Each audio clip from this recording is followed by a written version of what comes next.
오늘 우리는 신앙의 본질과 우리 삶 속에서 살아 역사하시는 하나님의 놀라운 능력에 관한 깊은 이야기 속으로 들어가 보려 합니다. 잠시 세상의 소음에서 벗어나 지금부터 들려드릴 이야기에 마음을 열고 귀를 기울여 주시길 바랍니다. 이 이야기가 여러분의 마음에 깊은 울림을 준다면 주변의 소중한 분들과 함께 나누어 주님의 은혜를 전하는 통로가 되어 주시길 바랍니다. 여러분의 구독과 좋아요는 이 채널이 더 많은 영혼에게 다가가는 데 큰 힘이 됩니다. 주님의 이름으로 여러분 모두를 축복합니다. 아멘, 아멘, 아멘. 저는 아프리카에서 대규모 집회를 인도할 때가 많습니다. 수많은 인파가 구름처럼 몰려들 때 저는 종종 제 사역팀을 보내 사람들에게 한 가지 질문을 던지게 합니다. 무엇이 당신을 이곳으로 이끌었습니까? 마음을 뜨겁게 하는 찬양이었습니까? 아니면 눈앞에서 펼쳐지는 놀라운 치유의 기적들이었습니까? 물론 그곳의 찬양은 영혼을 뒤흔들 만큼 뜨겁고 병든 자가 일어나 걷게 되는 기적들은 실로 놀랍습니다.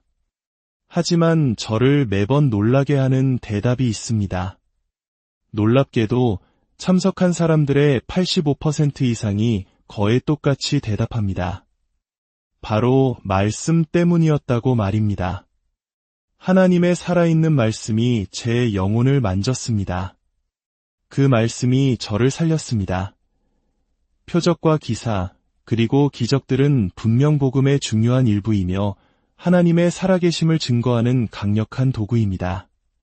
하지만 그 모든 것의 중심에는 그 무엇과도 바꿀 수 없는 하나님의 말씀이 있습니다. 예수님께서 친히 말씀하셨습니다. 천지는 없어지겠으나 내 말은 없어지지 아니하리라. 할렐루야. 그렇습니다. 말씀은 능력입니다. 예수님께서 이 땅에 계실 때 그분이 참석하신 모든 장례식은 그 끝이 달랐습니다. 그분은 죽음을 몰아내고 생명을 선포하셨습니다. 죽은 나사로를 무덤에서 불러내셨고 과부의 아들을 다시 살려 어머니의 품에 안겨주셨습니다. 그렇기에 당시의 장의사들은 예수님을 미워했을지도 모릅니다. 죽음의 권세를 깨뜨리시는 분 앞에서 그들의 일이 무의미해졌기 때문입니다. 예수님께서는 우리에게 위대한 사명을 주셨습니다. 복음을 전파하며 병든 자를 고치고 죽은 자를 살리며 귀신을 쫓아내라. 이 명령은 2000년 전에 끝난 것이 아닙니다. 오늘날 교회를 통해 그리고 우리 각자의 삶을 통해 계속해서 이루어져야 할 하나님의 약속입니다. 이와 관련하여 제가 겪었던 결코 잊을 수 없는 하나의 간증을 나누고 싶습니다. 이 이야기는 죽음에서 살아나다라는 제목으로 책과 영상으로도 기록되어 있으며 수많은 사람들이 그 진실성을 의심하려 했지만 무려만 2000명의 증인이 함께했던 명백한 사실입니다. 저는 나이지리아의 오니차라는 도시에서 설교하고 있었습니다. 사실 새로운 교회를 세우는 집회에 초청받는 것을 그리 선호하지는 않지만 저와 아주 가까운 친구인 목사님의 간곡한 부탁에 기꺼이 그곳으로 향했습니다. 12,000명의 사람들이 교회 건물을 가득 메우고 복음의 열기로 뜨거웠던 그 순간이었습니다. 설교하는 동안 교회 뒤편에서 무언가 소란이 이는 것을 느꼈습니다. 아프리카의 집회는 워낙 규모가 크기 때문에 작은 소란 끄라이로는 보통 설교를 멈추지 않습니다. 구급차가 군중을 뚫고 지나가는 일이 있어도 저는 말씀을 계속 전합니다. 그래서 저는 그저 계속해서 설교에 집중했습니다. 그리고 그 순간 성령님께서 제게 강하게 말씀하셨습니다. 오늘 이곳에서 온 세상 사람들의 귀를 의심케 할 놀라운 일이 일어날 것이다.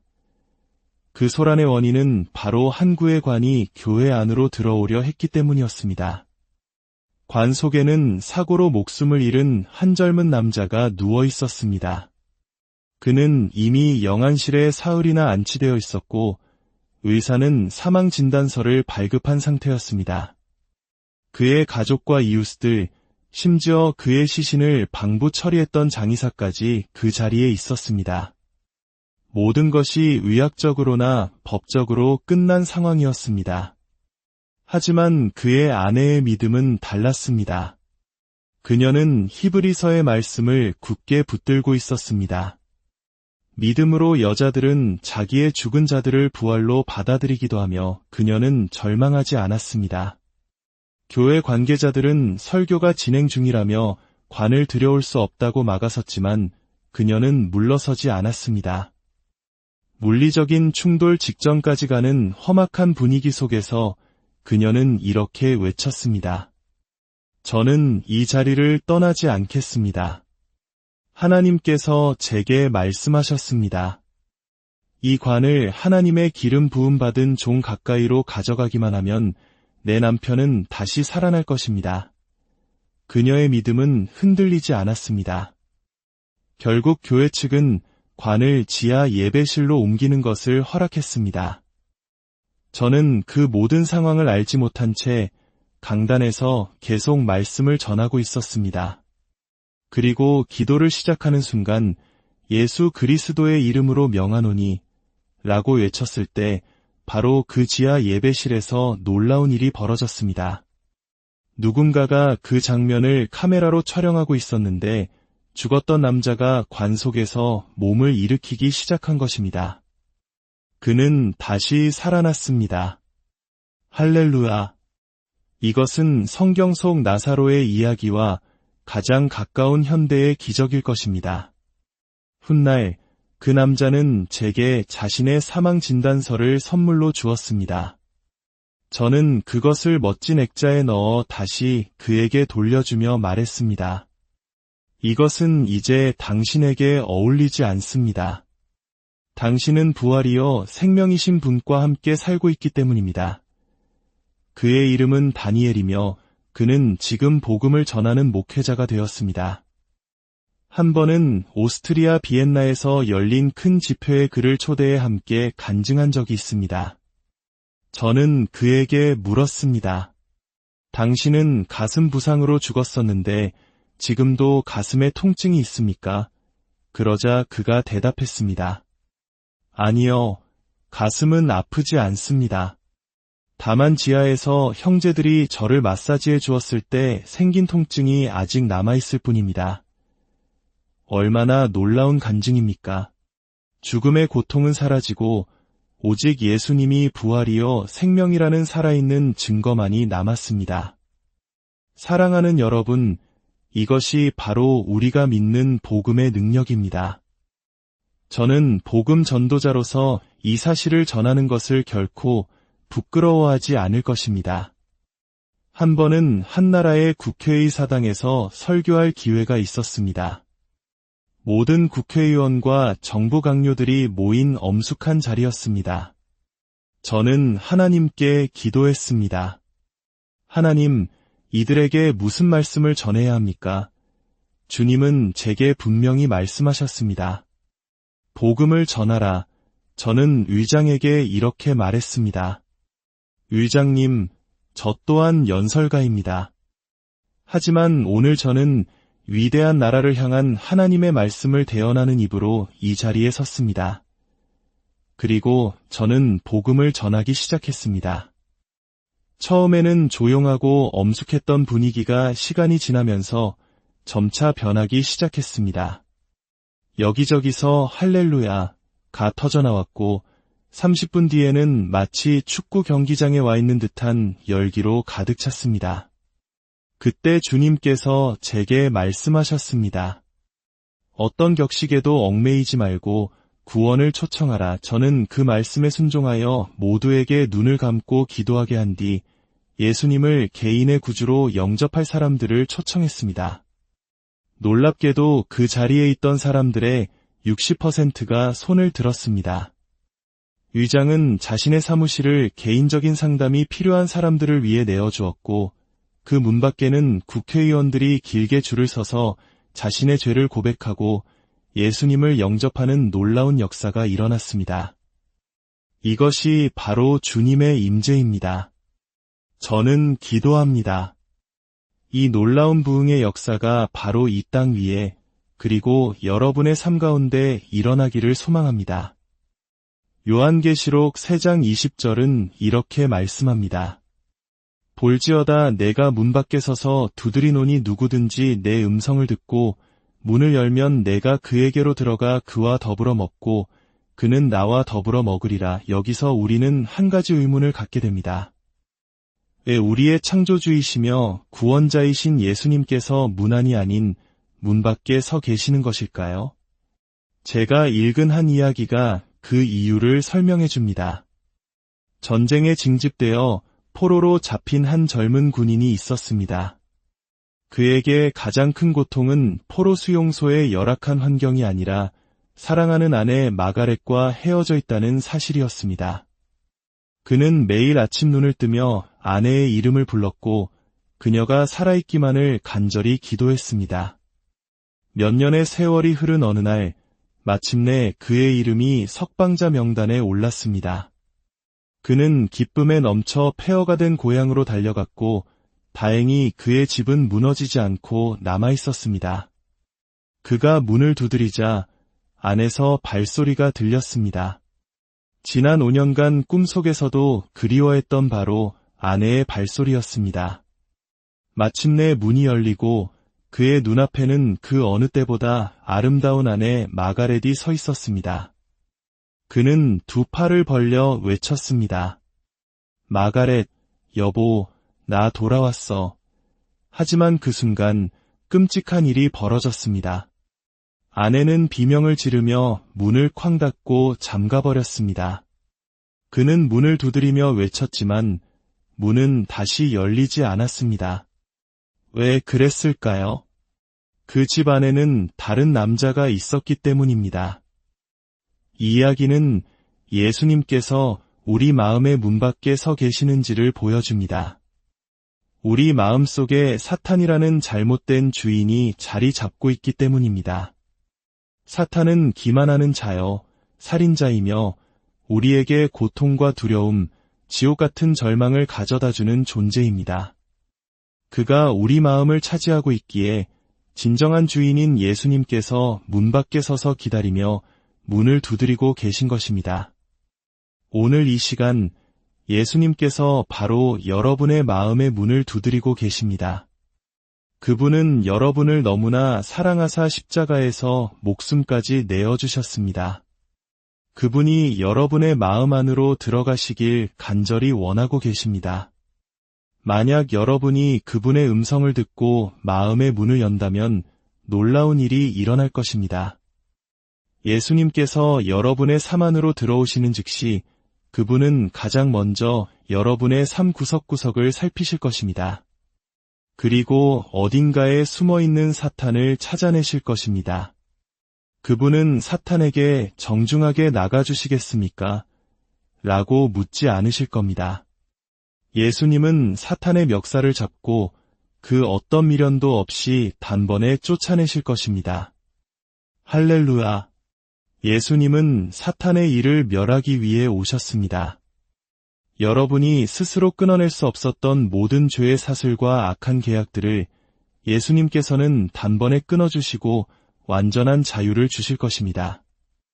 예수님은 단순히 손님으로 오시는 것이 아닙니다. 그분은 만왕의 왕이여 만주의 주로서 여러분 삶의 주인이 되기 위해 오십니다. 그분께 여러분의 삶을 온전히 내어드릴 때 여러분은 더 이상 혼자가 아닙니다. 한 청년이 제게 와서 이렇게 말했습니다. 저는 5번이나 구원을 받았지만 5번 다 잃어버렸습니다. 목사님이 전하는 복음은 저처럼 의지가 약한 사람에게는 너무 어렵습니다. 십계명에는 간음하지 말라고 되어 있지만 그게 바로 저의 약점입니다. 아름다운 여인을 보면 눈처럼 녹아내리고 맙니다. 저는 그에게 단호하게 말했습니다. 만약 예수님이 당신처럼 약한 분이라면 우리 둘 다 예수님이 필요 없을 것입니다. 2명의 약한 사람이 모인다고 강한 사람이 되지는 않기 때문입니다. 누가 당신에게 예수님이 약하다고 말했습니까? 그것은 사탄의 거짓말입니다. 예수님께서는 하늘로 오르시기 전에 하늘과 땅의 모든 권세를 내게 주셨으니라고 선포하셨습니다. 그분은 전능하신 하나님이십니다. 약한 당신이 강하신 예수님을 영접할 때 비로소 당신은 나는 강하다 라고 말할 수 있게 됩니다. 이것이 바로 복음의 신비입니다. 저는 십자가를 볼 때마다 거룩한 덧셈을 생각합니다. 십자가의 가로막대는 우리의 연약함과 부족함을 상징하는 마이너스와 같습니다. 우리는 모두 사랑을 갈망하지만 사랑이 없고 평안을 원하지만 평안이 없는 마이너스 인생입니다. 하지만 하나님께서는 하늘에서 예수님을 이 땅에 보내셨고 그분은 우리의 마이너스 인생을 그분의 수직적인 삶으로 관통하여 플러스로 바꾸어 주셨습니다. 십자가는 우리를 위한 하나님의 플러스 요소입니다. 연약한 나 더하기 십자가의 예수님은 하나님의 자녀가 됩니다. 약한 나 더하기 십자가의 예수님은 정복자보다 더 나은 자가 됩니다. 할렐루야. 한 가지 비유를 더 들어보겠습니다. 작은 개미 한 마리가 거대한 아프리카 코끼리의 귀에 올라타 함께 흔들리는 다리를 건너게 되었습니다. 코끼리가 발을 내디딜 때마다 다리는 심하게 흔들렸습니다. 마침내 다리를 다 건넜을 때 개미가 코끼리의 귀를 긁으며 이렇게 말했습니다. 코끼리야, 우리 둘이서 다리를 정말 멋지게 흔들어 놨는걸. 사랑하는 여러분, 만약 여러분의 힘으로 인생의 다리를 흔들 수 없었다면 이제 예수님을 여러분의 삶에 태우십시오. 그분과 함께라면 여러분은 주님, 우리가 이겼습니다. 라고 외칠 수 있게 될 것입니다. 마지막 이야기입니다. 10개의 방이 있는 2층 집을 가진 한 청년이 있었습니다. 어느 날 예수님께서 그의 집 문을 두드리셨습니다. 청년은 기쁘게 예수님을 맞이하며 가장 좋은 위층 방 하나를 내어드렸습니다. 다음 날 아침 사탄이 문을 두드렸습니다. 청년은 온종일 사탄과 힘겨운 싸움을 벌여야 했습니다. 저녁이 되어서야 겨우 사탄을 쫓아낸 그는 지쳐 쓰러지며 생각했습니다. 예수님은 나를 도와주러 오시지 않았을까? 그가 예수님께 묻자 주님께서 대답하셨습니다. 아들아, 너는 10개의 방 중에 단 하나만 나에게 주었구나. 이 집의 주인은 여전히 너다. 청년은 자신의 실수를 깨닫고 예수님께 방 5개를 드리겠다고 약속했습니다. 하지만 다음 날도 똑같이 사탄과의 끔찍한 싸움은 계속되었습니다. 그는 다시 예수님께 나아가 물었습니다. 그때 주님께서 말씀하셨습니다. 만약 내가 10개의 방 전부를 나에게 준다면 그때는 내가 너와 함께 머무는 것이 아니라 내가 나와 함께 머물게 되는 것이다. 그 순간 청년은 무릎을 꿇고 주머니에서 현관 열쇠를 꺼내 예수님께 드렸습니다. 주님, 이제부터 이 집의 소유권을 주님께 이전합니다. 이 집은 100% 주님의 것입니다. 다음 날 새벽 문을 부술 듯한 소리가 들렸습니다. 사탄이었습니다. 그런데 이번에는 청년이 나가기 전에 집안에서 다른 발걸음 소리가 들렸습니다. 새로운 집주인이신 예수님께서 왕처럼 당당하게 걸어 나가셨습니다. 예수님께서 문을 활짝 열자 그 앞에 서 있던 사탄은 예수님을 보고 허리를 깊이 숙이며 말했습니다. 죄송합니다. 제가 집을 잘못 찾아온 것 같습니다. 할렐루야. 이것이 바로 복음이 기쁜 소식인 이유입니다. 혹시 이 자리에 9개의 방은 예수님께 드렸지만 마지막 10번째 방문에 개인 공간, 출입금지라는 팻말을 붙여놓은 분이 계십니까? 그 방 안에 세상의 모든 더러운 것들을 숨겨두고 있지는 않습니까? 오늘 그 팻말을 떼어내십시오. 여러분의 삶 전체가 예수님께 속하게 하십시오. 예수님은 여러분을 부끄럽게 하려고 오신 것이 아니라 구원하기 위해 오셨습니다. 이제 우리 함께 눈을 감고 기도합시다. 오, 주님, 당신은 지금 이곳에 계십니다. 저희의 마음을 두드리시는 당신의 부드러운 음성을 들었습니다. 주님, 이제 저희 마음의 문을 엽니다. 내 마음에 들어오셔서 주인이 되어 주십시오. 저의 모든 죄를 회개하오니 당신의 귀한 보혈로 저를 씻어 주옵소서. 제 삶을 온전히 주님께 드립니다.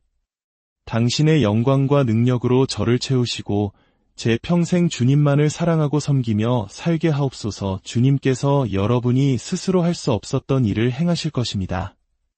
사탄을 쫓아내시고 여러분 안에 영원히 거하실 것입니다. 예수 그리스도의 이름으로